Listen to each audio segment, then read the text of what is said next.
안녕하세요, 구독자 여러분. 저는 결혼 3년차 주부였다가 이제는 이혼한 지 벌써 1년이 되어가는 직장 여성입니다. 전 남편과의 사이에는 아이는 없어요. 살아보니 사람 관계라는 게 그렇더군요. 분명 남편과 사랑해서 결혼했는데 변하는 건 한순간이었달까요? 오히려 힘든 와중에 저의 마음을 알아준 건 남편이 아니라 엉뚱하게도 시아버지셨습니다. 그러다 시아버지가 돌아가시고 나서 시어머니와 남편의 속내를 전부 알게 된 저는 결국 이혼을 결심하게 되었습니다. 결혼과 이혼은 모두 저의 선택이었고 잘못 선택한 길에 대해서는 큰 대가를 치르긴 했어요. 짧았던 결혼 생활이었지만 진심을 다했던 시간을 알아줬던 단 한 사람 덕에 이혼 후 삶이 꽤 괜찮았습니다. 저는 지금 아주 잘 살고 있고 저에게 이혼을 요구했던 시어머니와 남편은 아마 속이 뒤집어지는 삶을 살고 있다는 걸 미리 말씀드리겠습니다. 제가 전 남편과는 조금 일찍 결혼한 편이에요. 남편과 결혼했을 때 제 나이가 고작 26이었습니다. 요즘같이 결혼이 늦은 시대에 저도 왜 그랬는지 모르겠습니다. 아마 저도 친정아버지가 돌아가시고 혼자 계신 엄마에게 제가 가정 꾸리고 잘 사는 모습을 보여드리고 싶은 마음이 컸던 것 같아요. 그때는 저를 좋다면서 쫓아다니며 결혼하자고 한 사람이 남편이었으니 결혼해서 행복하게 살 줄만 알았죠. 하지만 결혼 전부터 시어머니가 저를 마음에 들어 하지 않으셨던 터라 사실 마음의 상처가 많았습니다. 저는 편모스라에서 자랐습니다. 남동생이 있긴 하지만 시어머니는 처음부터 제가 아버지 안 계신 점을 유독 싫어하신 분이세요. 아버지가 안 계시다고 해서 평범하지 않은 삶을 살아온 것은 아닌데 시어머니는 저에게 결혼 전부터 평범하지 않은 집 딸이라며 자기 아들과 어울리지 않는 짝이라는 말을 서슴지 않으셨습니다. 제 가슴에 가장 못을 박았던 말이 아직 기억나는데요. 인사드리러 갔을 때 저와 둘만 있을 때 이런 말씀을 하셨습니다. 내가 우리 아들이 너 좋다니까 보자고 했다마는 우리 아들은 원래 너랑 어울리는 짝이 아니야. 너한테는 과분한 남자다.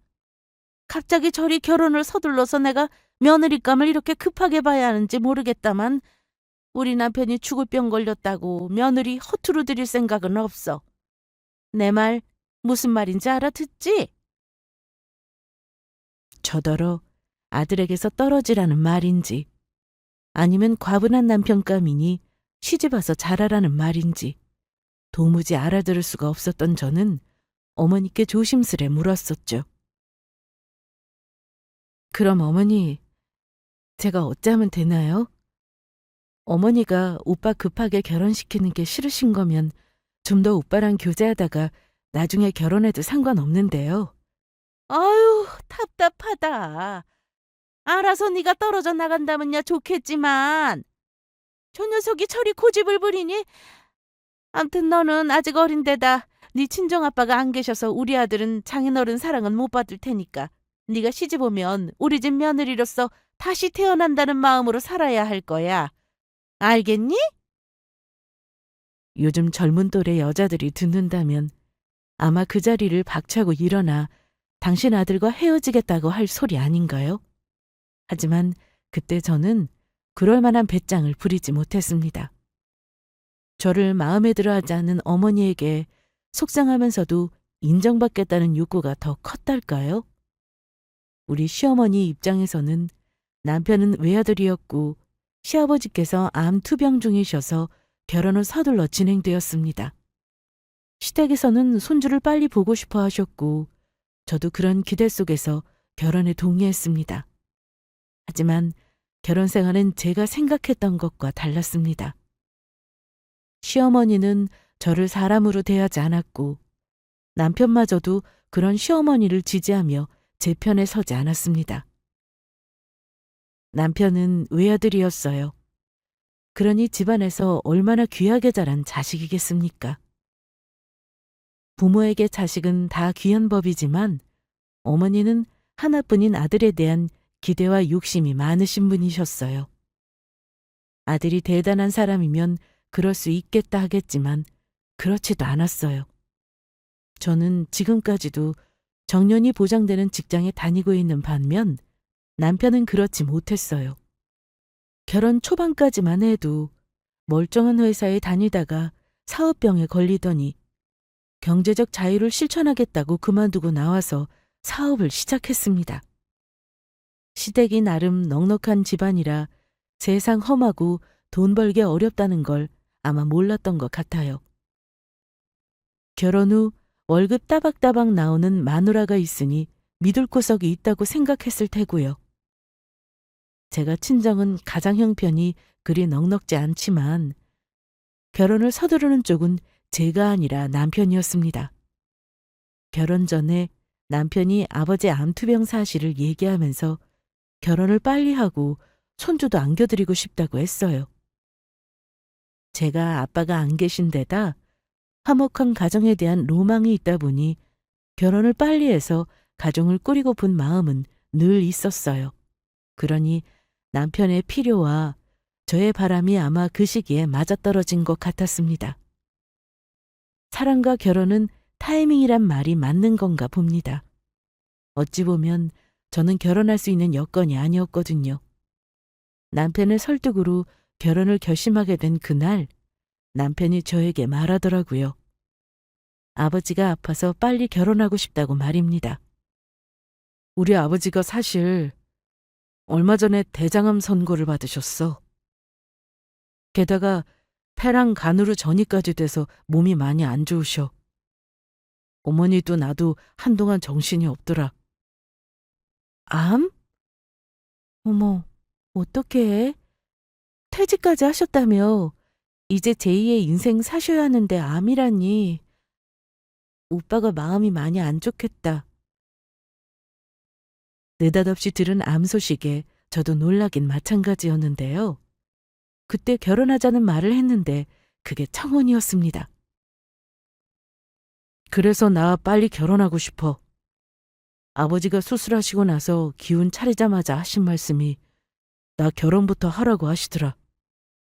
암이라는 게 언제 또 나빠질지 모르는 병이라 아버지께서 나 빨리 결혼도 하고 손주 보는 걸 너무나 원하시나 봐.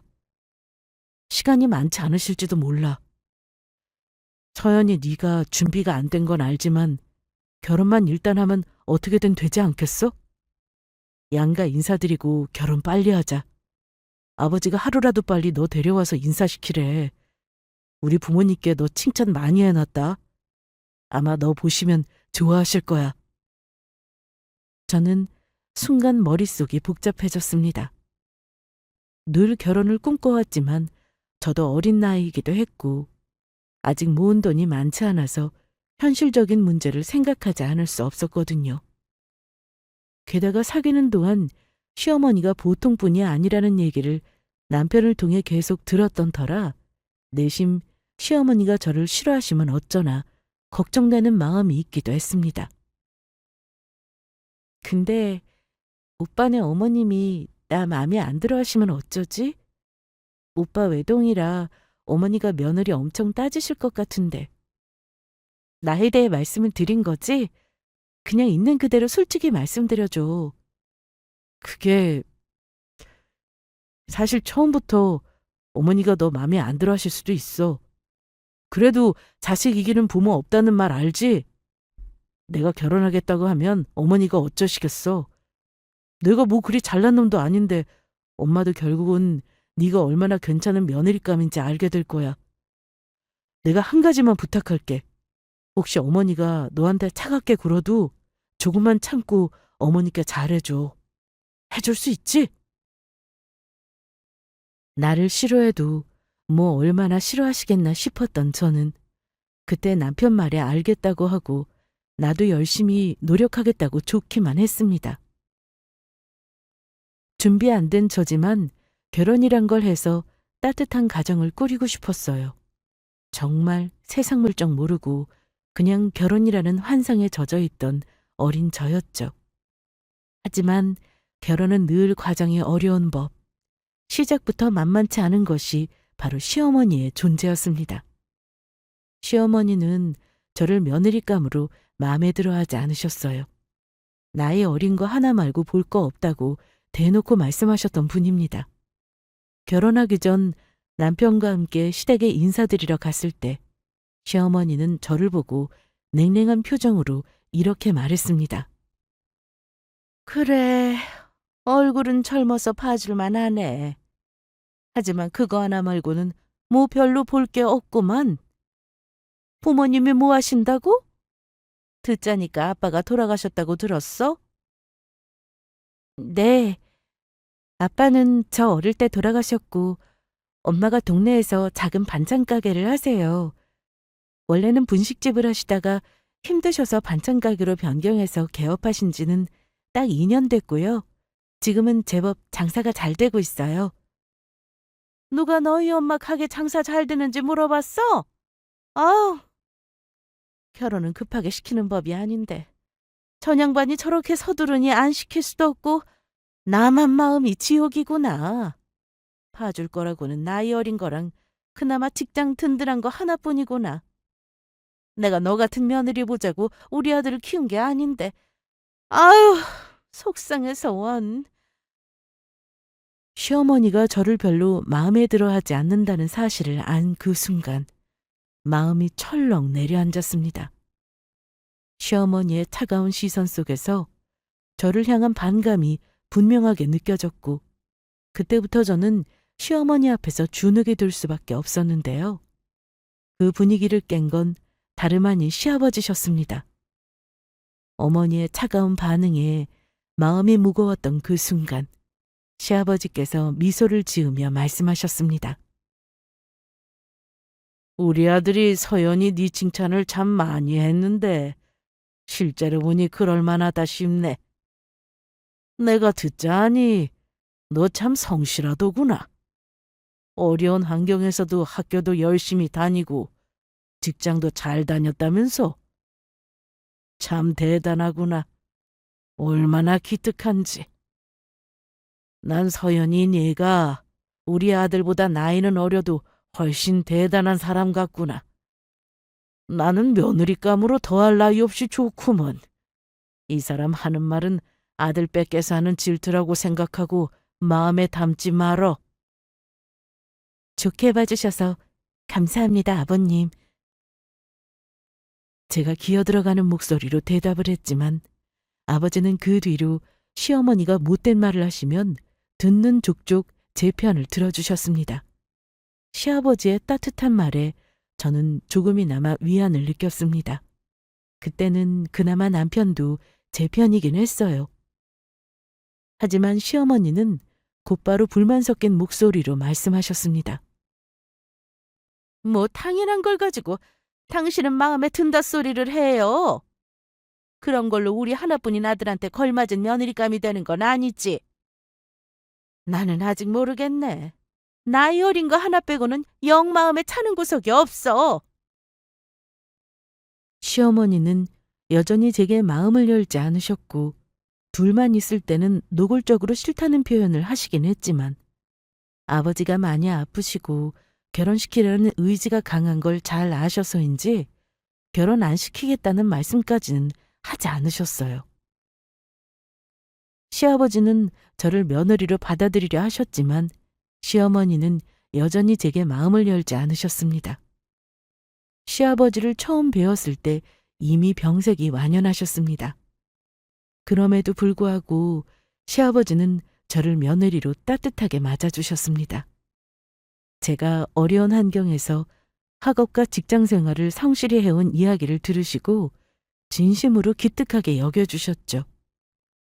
아버지 없이 자란 제게 남편의 아버지가 제 편을 들어주시는 것이 얼마나 큰 위안이 되었는지 모릅니다. 시아버지께서 저를 진심으로 받아주신다는 생각에 시아버지의 그 마음을 절대 헛되게 하지 않겠다고 다짐했고 친정 아빠라고 여기며 잘하겠다고 결심했어요. 물론 제가 잘하면 어머니도 언젠가는 제 마음을 받아주실 거라 믿었습니다. 한마디로 남편과 누구보다 행복한 가정을 꾸리기 위해 최선을 다하고 싶었어요. 결혼은 급하게 이루어진 만큼 양가 모두 준비가 충분하지 않았습니다. 시아버지의 암 투병으로 인해 시댁 사정도 넉넉하지 않았고 저희 부부 역시 모든 것을 다 갖추고 시작할 수 있는 여유가 없었습니다. 그래서 결혼 초기에는 시댁과 함께 살기로 했습니다.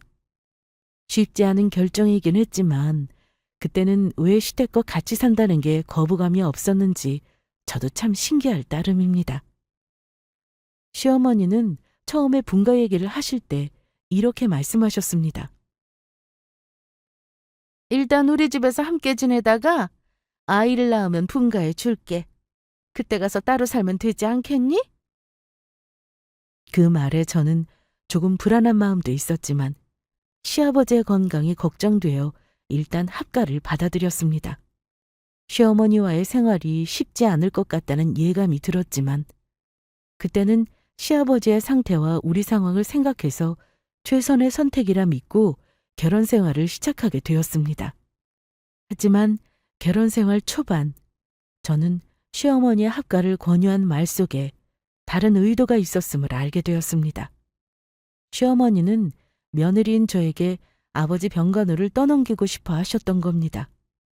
결혼해서 한 집에 살면서 시어머니는 시아버지를 제대로 보살피지 않으셨습니다. 아픈 사람은 잘 먹어야 하는 법인데 식사도 제대로 챙기지 않으실 정도였죠. 보다 못해 제가 엄마 반찬 가게에서 따로 음식을 공수해가며 시아버지를 챙겨드렸습니다. 아버지는 그럴 때 한 번도 그냥 드신 적이 없어요. 저와 친정엄마에게 늘 고맙다는 말을 잊지 않고 하셨던 다정한 분이셨습니다. 우리 새아가 덕분에 내가 마누라한테도 못 얻어 먹어본 맛난 음식을 먹는구나. 안 싸던 게 너무 잘 먹었다고 말씀드려줘.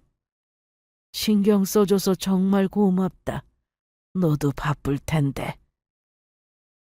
아버지, 입맛에는 좀 맞으셨어요? 잘 드셔야 항암도 이겨내시는 법인데. 너무 살이 내리셨어요. 혹시 다른 거 드시고 싶으시면 꼭 말씀하세요. 제가 해드릴게요. 그러면 아버지는 별로 힘들 것도 없는 음식을 얘기하시곤 했는데요. 제가 잊지 않고 해드리면 꼭 제 손에 용돈을 쥐어주시면서 고맙다고 하셨네요. 시어머니요? 우리 시어머니는 욕심이 많으신 데다 시아버지에게 무정하신 분이셨습니다. 내가 이 나이에 왜 남편 병시중을 들어야 해? 나도 내 삶이 있는데. 그동안 병시중하느라 내가 희생했으니 이제는 당신이 예뻐하는 며느리 덕 좀 보고 사시지 그러우. 라고 말씀하시며 저에게 간호를 미루셨습니다. 환갑이 넘은 나이에도 바깥 활동을 왕성하게 이어가셨습니다. 친구들을 만나거나 취미생활을 즐기며 대부분의 시간을 밖에서 보내셨죠. 그러던 어느 날 시어머니는 저를 불러 이렇게 말씀하셨습니다. 네 직업이 가족 병간 휴직이 가능하다면서? 1년간 휴직하고 아버지 병간호 좀 해. 네가 며느리로서 할 일이잖아? 너를 그렇게나 예뻐해 맞았는 네 시아버지 아니냐. 그 정도는 할 수 있지? 네? 그렇지만 어머니, 제가 이러려고 합가한 건 아닌데요. 시아버지 간병하겠다고 휴직하는 직원은 한 번도 못 봤어요, 어머니. 그리고 아버지가 저 휴직한다고 하면 분명 마음 불편해 하실 텐데요. 불편해 하기는. 또 모르지. 천양반 틀어지고 있는 돈 좀 풀어줄지. 아유, 평생 구두쇠같이 전깃불 한번 제대로 못 쓰게 하고 돈도 나면서 아끼던 사람이 죽을 병 걸려서도 어쩜 저러는지 몰라. 너네가 고약한 시임이라고 생각하지? 나도 괜히 이러는 거 아니야. 30년 넘게 결혼 생활했는데 뭐 하나 누린 거 없이 병시 중이라니. 나도 인생이 억울해서 그런다. 제가 두 분 사이에 어떤 세월이 있었는지는 모르겠습니다만 어머니는 시아버지와 부부 사이의 억울함을 자꾸 저에게 화풀이 하시며 저에게 며느리가 할 일이라며 시아버지 병간호를 맡기셨어요. 어머니 말 듣고 아버지가 너무 안 된 마음에 시아버지를 돌봐드리고 싶은 마음이 컸지만 시어머니가 이 모든 상황을 저에게 떠넘기려 한다는 생각에 마음이 무거워졌습니다. 시아버지는 결혼 후 점점 병세가 악화되셨습니다. 밤이 되면 고통이 심해져 마약성 진통제를 복용하지 않으면 잠을 이루지 못하셨죠. 시아버지의 상태는 갈수록 나빠졌고 그에 따라 아버지를 돌봐야 하는 저의 부담도 커졌습니다. 남편이요? 글쎄요. 외동으로 사랑 많이 받고 자랐다면 부모에게 잘할 거란 생각은 착각이더라고요. 남편은 시아버지에게 그다지 효자가 아니었고 사업으로 바쁘다며 가정에 소홀했습니다. 정말 거짓말처럼 사람이 바뀌더라고요. 혹시 나를 간병인으로 쓰려고 결혼했나 하는 마음이 들 정도였습니다. 가장 힘들었던 순간 중 하나는 시아버지의 배에 연결된 인공 항문이 자다가 터졌을 때였습니다. 새벽에 시어머니 비명을 듣고 시아버지에게 혹시 큰일이 났나 싶어 어머니 방으로 달려갔는데 시어머니가 시아버지를 향해 차가운 말투로 욕설을 퍼붓고 계시더라고요. 방 안은 악취로 가득했고요. 저도 당연히 얼굴을 찌푸릴 정도로 힘들었고 구역감이 올라왔습니다. 내가 이 꼴을 보려고 이날 이때까지 버티며 산 줄 알아? 이거야 원 차다가 똥벼락을 맞아도 유분수지. 내가 당신 이런 수발까지 해야겠냐고! 당신 때문에 내 인생 뭐가 됐는지 한번 봐요. 내가 마음껏 돈이나 쓰게 해주면 구박이라도 안 할 것을. 이 인간아, 당신은 진짜 답 없는 사람이야! 시아버지는 그런 시어머니의 폭언에 말없이 고개를 떨구셨고 그 모습을 지켜보는 제 마음이 너무 안 좋더라고요. 시어머니의 태도에서 절대 30년 이상을 살아온 부부의 정을 찾아볼 수 없었습니다. 그 모습을 보다 못한 제가 시어머니 대신 시아버지께 다가가 아버지, 괜찮으세요? 제가 다 치울 테니 걱정 마세요. 라고 말씀드리며 더러운 오물을 다 치우고 이부자리를 정리해드렸습니다. 시어머니는 그날로 각방을 쓰시더군요. 시아버지의 자괴감으로 가득한 얼굴을 보며 그나마 제가 할 수 있는 일을 해야겠다는 생각이 들었죠. 하지만 그때 남편의 반응은 저를 더욱 힘들게 했습니다. 남편은 자기 아버지인데도 불구하고 코를 틀어막으며 불쾌하다는 듯 자리를 피하더군요. 그 모습을 보면서 남편에게 얼마나 실망을 했는지 모릅니다. 시집 와서 어린 나이에 갑작스런 시아버지의 병거는까지 도맡게 된 것도 버거운데 남편은 전혀 도와주지 않고 무심한 태도를 보였으니 이게 맞나 싶은 마음이 들 수밖에요. 그러니 시아버지가 아무리 저에게 다정하게 대해주셔도 그와 별개로 점점 제 속에서 억울함과 분노가 쌓여갔습니다. 그렇게 시간이 흐르다 보니 남편과의 부부싸움이 잦아질 수밖에 없었어요. 결혼 후 남편은 마치 기다렸다는 듯 직장을 그만두고 사업을 하겠다며 밖으로만 돌기 시작했습니다. 반면 저는 시아버지의 병건화 때문에 휴직까지 낸 상황이었죠. 결혼 전에는 함께 가정을 꾸리고 시아버지의 어려운 상황을 함께 이겨내자고 약속했지만 막상 결혼 후 남편은 전혀 다른 사람이 되어 있었습니다. 저는 시아버지를 돌보며 집안에서 고군분투하는데 남편은 자신만의 사업이니 뭐니 하며 자기 삶을 추구하느라 가정에 소홀했습니다. 일 때문에 바쁜 줄만 알았지 다른 일을 하는 줄은 그때만 해도 꿈에도 모르고 있었습니다. 아무튼 저는 힘든 상황에서도 저에게 늘 다정한 아버지를 생각하면서 진심을 다했습니다. 유일하게 그 집에서 제 편이 되어주신 시아버지 덕분에 견딜 수 있었던 것 같아요. 간혹 너무 무심한 남편과 부부싸움이 격해져 방문 밖으로 목소리가 새어나갈 때면 시아버지는 힘겹게 일어나 남편을 꾸짖으셨습니다. 야, 이놈아! 네가 남편이면 아내를 도와야지. 밖으로만 돌고 무책임하게 굴면 안 돼. 네 집사람이 얼마나 힘든지 모르는 거냐?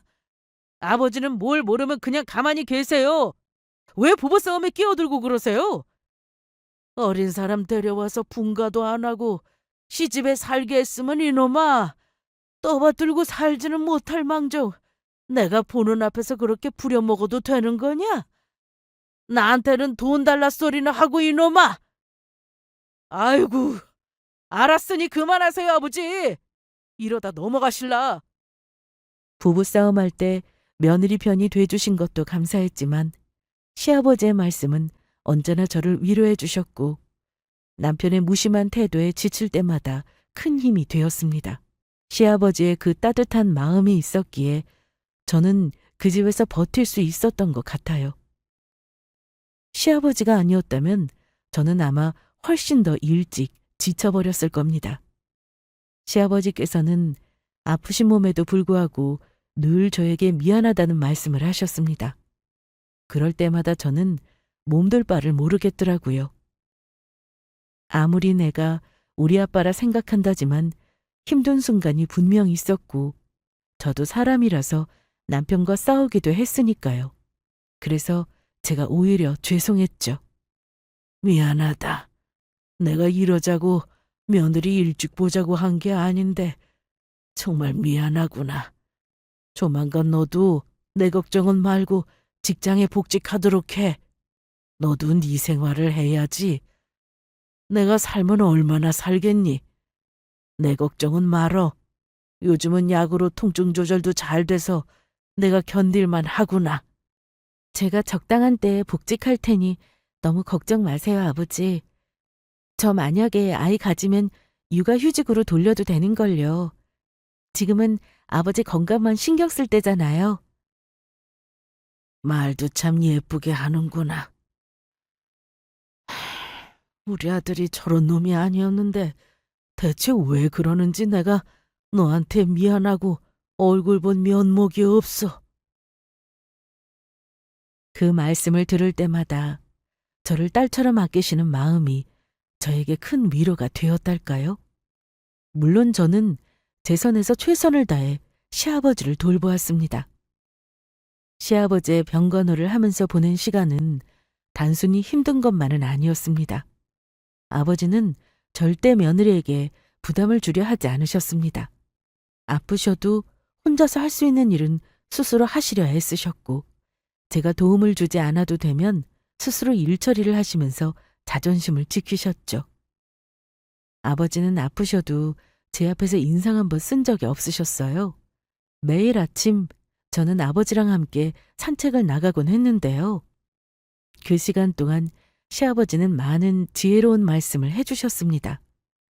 인생의 경험과 조언도 해주셨고 특히나 저에게 미안하고 고맙다는 말씀은 입버릇처럼 하셨어요.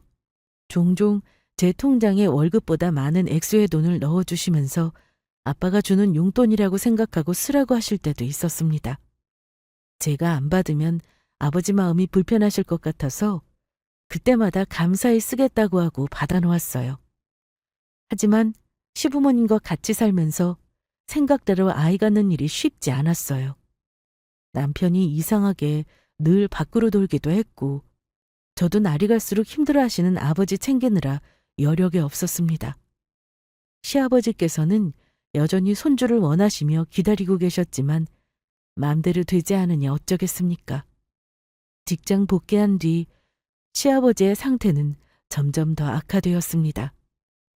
병원과 집을 오가는 날들이 이어졌고 결국 시아버지는 대학병원에 입원해 계시다가 의사의 권유로 마지막을 준비하는 호스피스로 전원하게 되셨습니다.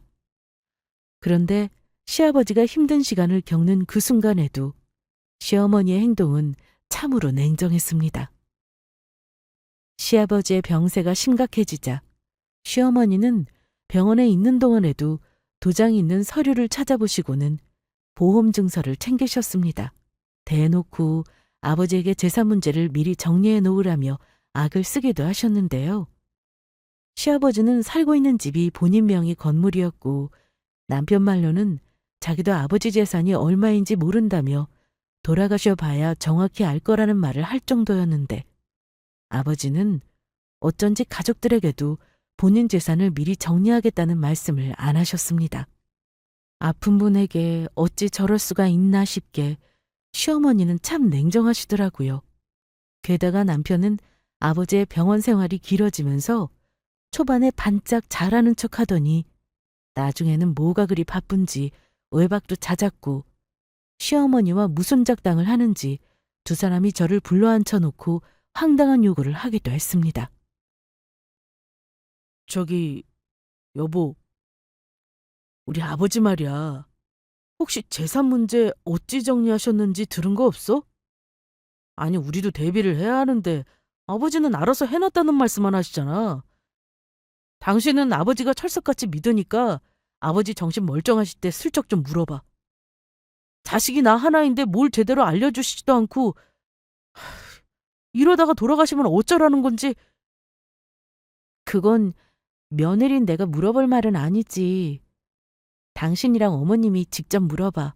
그리고 지금 상황에서 아버지 재산 문제보다는 아버지 남은 시간 가족들이랑 어찌 보낼지 고민하는 게 맞지 않을까? 네가 그걸 왜 신경 써? 그건 알아서 할 테니까 걱정 말고 네 아버지 재산 문제 정리나 슬쩍 말해보라는 거야. 재산 문제는 세상 뜨기 전에 미리미리 정리할 건 해놔야 하는데 저리 답답하게군요. 무슨 대비를 해놨다는 건지 모르겠어. 어차피 난 아들한테 주게 될걸. 두 사람을 보는데 과연 가족이 맞나 싶어 참담했습니다. 저는 누워 계신 아버지에게 재산 문제는 절대 말할 자신이 없었어요. 그러는 동안 시아버지에게도 마지막 순간이 다가왔어요. 시어머니는 아버지 의식이 꺼지기 전날에도 냉정한 태도로 재산 문제를 챙기셨고 저는 아버지 고통을 덜어드리기 위해 최선을 다했습니다. 시아버지는 결국 저의 곁에서 조용히 눈을 감으셨습니다. 부모의 마지막 길을 지키는 자식이 따로 있다라는 말이 있건만 시아버지의 마지막 순간을 지켜본 사람은 자식이 아닌 며느리인 저였습니다. 하지만 장례식장에서 저는 또 다른 충격적인 사실과 마주하게 되었습니다. 빈소가 차려진 첫날 친척들이 모여있는 자리에서 시어머니가 느닷없이 저를 불렀습니다. 이제 슬슬 정리할 때가 된 것 같구나. 너 이혼하거라. 상복을 입은 저는 몹시 당황스러웠습니다. 갑자기 이혼이라니요. 어머니, 지금 무슨 말씀을 하시는 거예요? 아버지 막 보내드렸는데 이혼이라니요? 네가 왜 이 집에 들어왔는지 이제 알 때도 됐지?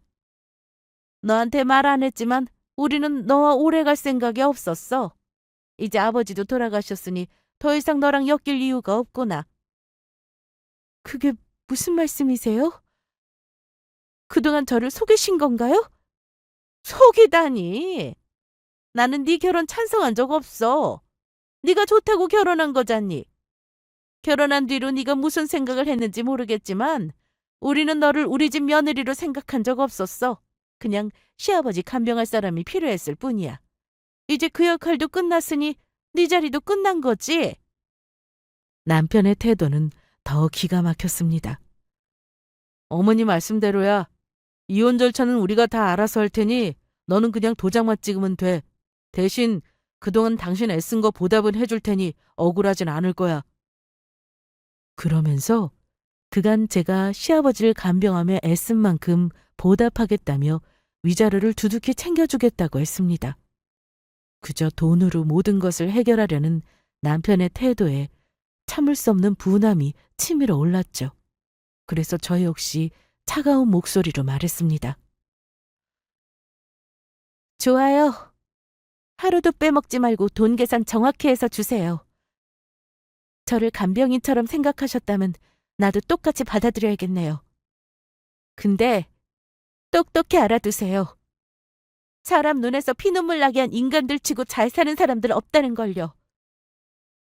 글쎄, 그건 두고 봐야 할 일이지. 요즘 세상에는 그것도 다 옛말인 거 몰라? 아무튼 너는 우리 집에 이제 필요 없으니 내 아들하고 정리해. 그런데요. 장례식장에서의 충격적인 상황은 여기서 끝나지 않았습니다. 얼마 후 빈소에 들어서는 한 여자가 있었는데요. 저보다 나이가 많아 보이고 어딘가 보통이 아닌 인상의 여자가 시어머니와 남편을 보고 활짝 웃는 겁니다. 장례식장에서 어울리지 않는 미소를 지으면서요. 심지어 시어머니는 그 여자를 주변 지인들에게 앞으로 집안의 새 며느리가 될 사람이라고 소개하셨습니다. 그 모습을 지켜보면서 저는 이 집안에 더 이상 있을 이유가 없다는 생각에 들었고 포기하자 싶었습니다. 이유가 있겠다 싶었는데 그게 남편에게 여자가 있었다는 사실을 아니 제 자신이 얼마나 비참하던지요. 남편은 여자를 자신의 사업을 도와준 사람이라며 저보다 훨씬 자신에게 사업상으로 도움이 되는 사람이라는 말까지 하더라고요.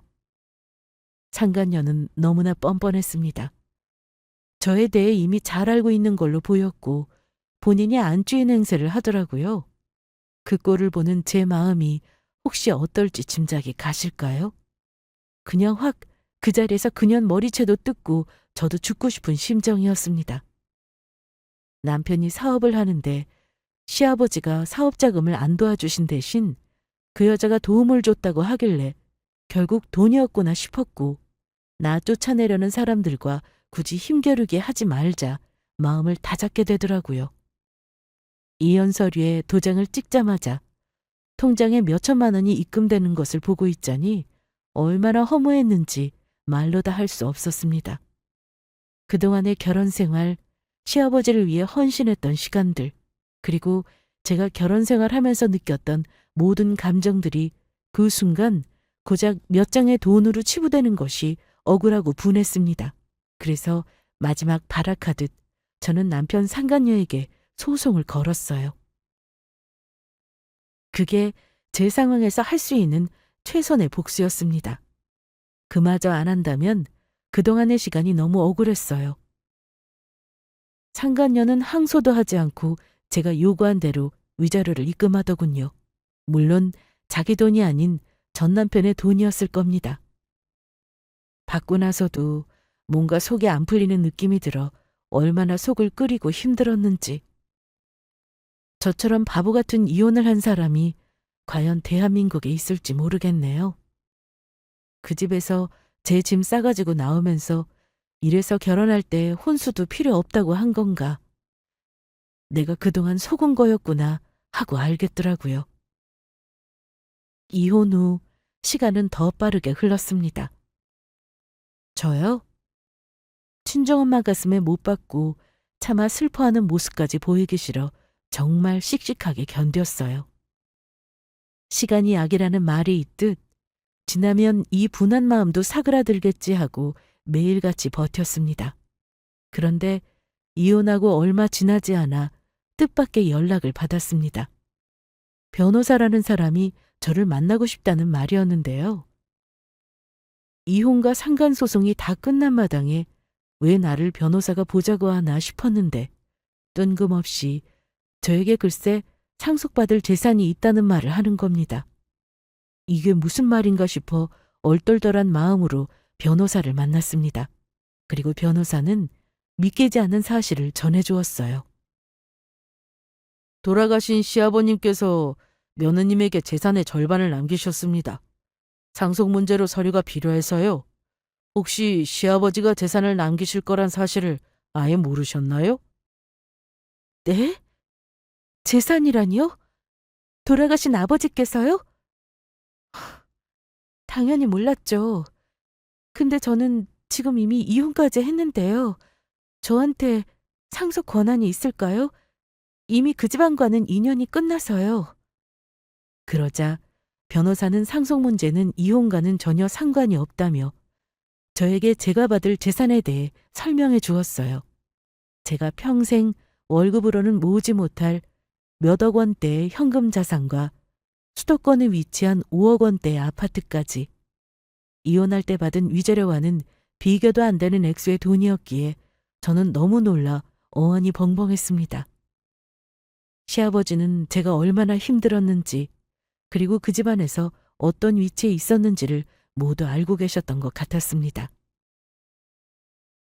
내가 과연 이 돈을 받아도 되나 고민했는데, 변호사가 하는 말이 이미 시모와 전 남편이 유언 내용을 알고 어떻게든 나에게 돈이 가는 걸 막기 위해 별짓을 다 했다고 하더라고요.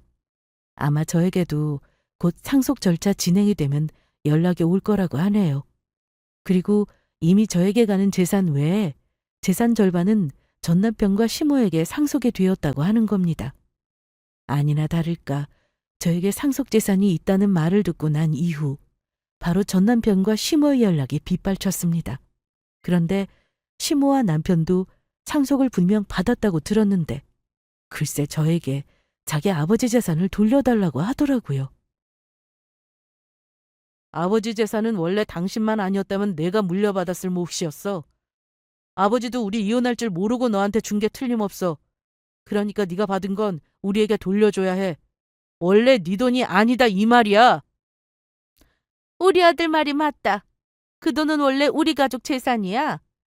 그 인간이 막판에 정신이 없어서 너한테 홀랑 넘어가 실수로 준 게 틀림없다.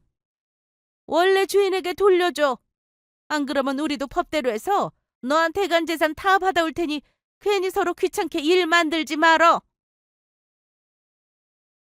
상속받은 재산을 돌려달라는 요구는 전 남편과 시모가 얼마나 제 마음을 무시하고 있었는지를 여실히 보여주는 증거 아닌가요? 사람들이 끝까지 못됐다 싶었어요. 당연한 말이지만 저런 말도 안 되는 협박을 들어줄 생각은 아예 없었습니다. 게다가 두 사람의 어처구니 없는 요구를 듣자 시아버지가 저에게 주신 재산을 지켜야겠다는 결심이 들었어요. 그래서 단칼에 싫다고 거절했죠. 두 사람은 정말 뭘 몰라도 한참 모르네. 당신 아버지가 나한테 재산 남긴 이유를 잘 생각해봐. 아버지 아프신 동안 내가 고생한 거 알고 계셨기 때문이라고. 그때 당신이랑 어머님은 어찌했는지 잘 기억해봐. 이건 아버님이 나한테 주신 마지막 선물이고 나는 돌아가신 아버지 뜻을 존중할 거야. 이 재산을 돌려달라는 말도 안 되는 요구는 거절할 테니 다시는 저에게 연락하지 마세요. 인과응보라는 말이 딱 맞는 상황이었어요. 전 남편은 상간녀의 농간에 빠져 자신이 가진 재산을 거의 다 사기당했다고 하더군요. 솔직히 그 말을 들었을 때 안 됐다는 마음이 들기는커녕 속이 다 시원했습니다. 이제 와서 믿을 건 자기 아버지의 재산뿐이라며 저에게 도와달라고 했지만 저는 단호하게 거절했습니다.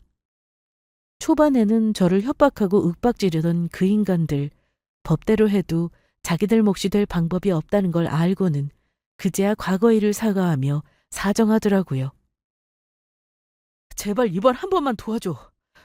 너도 알다시피 그 돈은 원래 우리 아버지 재산이잖아. 나 이혼하고 나서 그 여자한테 돈 다 뜯기고 거짓골이야. 당신만 원한다면 우리 다시 시작해볼 수도 있어. 당신한테 돈을 빼앗겠다는 게 아니고 다시 시작한다는 건데 그것도 싫어? 당신 나한테 이렇게 매정한 사람 아니었잖아. 우리 아버지 생각하면 당신이 이럴 수는 없지. 뭐? 내가 이럴 수 없다고? 당신은 나한테 그래도 됐었고? 사람 실컷 이용해 먹고 필요 없다더니 이제 뭐? 더 이상 사람 이용할 생각하지 마. 아버지가 나한테 전 재산 물려주신 것도 아니잖아. 남은 재산은 대체 어떻게 털어먹고 나한테 이러는 건데? 그년이 투자금 명목으로 돈을 야금야금 빼달라고 해서 부동산까지 다 처분했어. 남은 거 딸랑 어머니 집 한 채인데 그것도 담보대출이 절반이 넘어. 게다가 나 요즘 사업까지 안 돼서 죽을 맛이란 말이야. 당신 정말 나 모른 척 할 거야? 당신 도움 없으면 나랑 어머니 인생 종치게 생겼다고. 저는 전 남편 죽는 소리에 어쩐지 고소하고 웃음이 나왔습니다. 그럼 인생 종쳐야지 별 수 있어? 다 당신이 자초한 일이야.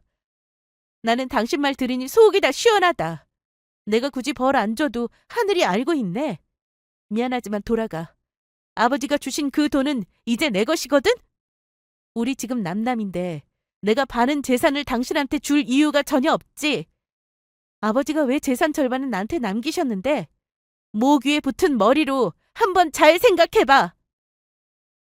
전 남편의 간절한 눈빛에도 불구하고 저는 마음을 굳게 먹고 외면했습니다. 이혼 후 제가 겪어야 했던 배신과 고통을 생각하면 어떤 연민도 들지 않았고 당해도 싸다는 생각만 들었어요. 장례식장에 상간녀를 데려와 이혼을 요구하는 게 과연 인간이 할 짓인가요? 자기들이 한 짓은 반성 안 하고 무조건 자기 아버지 돈을 내놓으라니요. 저에게 줄 돈이 아니라니. 참, 인간들이 끝까지 정신을 못 차린다 싶었네요. 결국 전 남편과 시어머니의 계속되는 괴롭힘에 지쳐 공권력까지 동원하게 되었어요.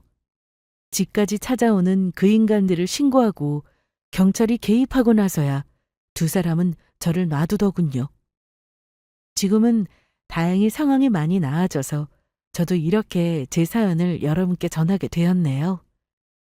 힘든 시간들을 지나왔지만 이제는 조금씩 제 인생을 다시 찾아가고 있습니다.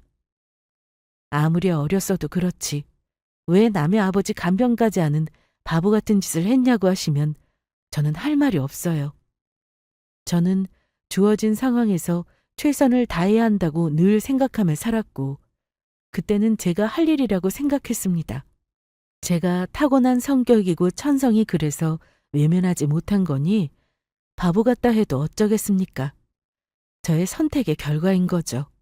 다만 저를 배신한 전 남편과 시모가 아버지 돌아가시고 잘 살지는 못하니 그걸로 마음의 위안은 얻었어요. 그리고 돌아가신 시아버지께서 저에게 남긴 재산은 단순히 금전적인 가치 이상의 의미를 지니고 있다고 믿어요. 시아버지와 함께했던 시간들, 제가 그분을 진심으로 모셨던 마음이 이렇게 돌아왔다고 생각합니다. 제가 전 남편과 시모로 인해 겪은 고통과 배신 속에서도 저를 끝까지 지켜주신 그분의 마지막 사랑이자 제게 남겨주신 마지막 선물이라고 생각하고 앞으로 열심히 살려고 해요. 아직 젊은 나이이니 이혼 한 번으로 제 인생이 망했다는 생각은 안 하려고요. 그러니 저에게 앞으로 잘 살라는 응원의 말씀을 부탁드리며 사연을 마치겠습니다. 감사합니다.